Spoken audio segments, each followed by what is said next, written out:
आज अंबड पोलीस ठाणे हद्दीतील कोळी सिरसगाव तालुका अंबड येथील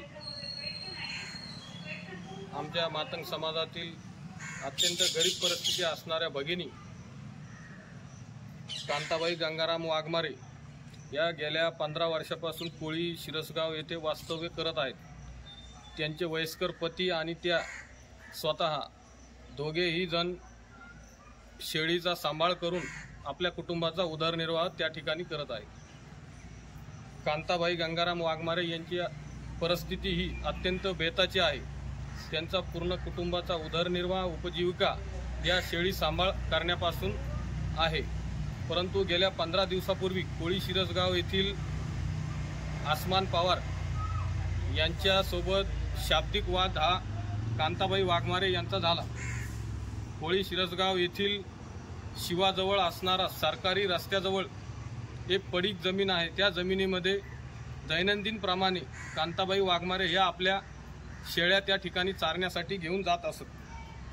परंतु या पडीक जमिनीजवळच आसमान पवार यांची शेती आहे।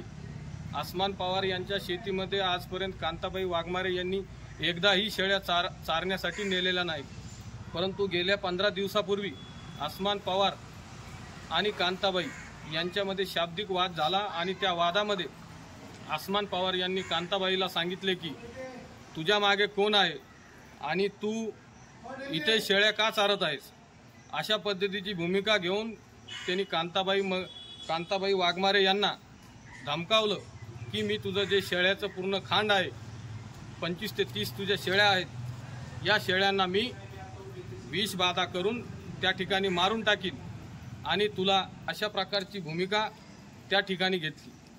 कांताबाई दैनंदिन प्रमाणे त्या दिवशी झालेला जो वाद आहे तो विसरून नित्य नियमाप्रमाणे शासकीय रस्त्याच्या शेजारी असणारी पडीक जमीन त्या ठिकाणी आपल्या शेळ्या चारण्यासाठी घेऊन गेल्या आणि शेळ्या चारल्यानंतर त्या दिनांक 9 सप्टेंबर रोजी आपल्या घरी गेल्या। त्यानंतर त्यांच्या खांडातील काही शेळ्यांना विषबाधा सुरू झाली। पहिल्या दिवशी त्यांचे 5 बोकुड आणि 4 शेळ्या अशा वारल्या। त्यानंतर एक बकरीचं पूर्ण अंग हे कडक झालं। यामुळे कांताबाई मगरे यांचं 1.5 ते 2 लाखाचं नुकसान झालं।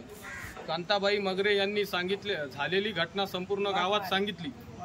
वाघमारे यांनी झालेली घटना संपूर्ण गावात सांगितली। त्यांची कुणीही दखल त्या ठिकाणी घेतली नाही। म्हणून त्या आज आमच्या जय भीम सेना संपर्क कार्यालयात आल्या।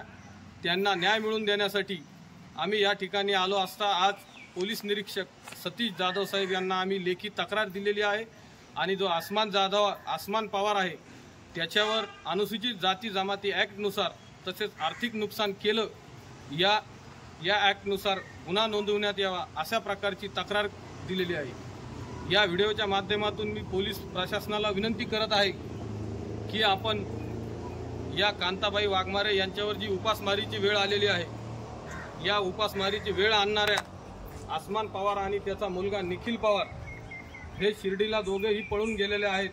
त्यांचं घरही बंद आहे। यांना आपण तात्काळ अटक करून त्यांच्यावर कायदेशीर कारवाई करावी अशी या ठिकाणी विनंती करतो।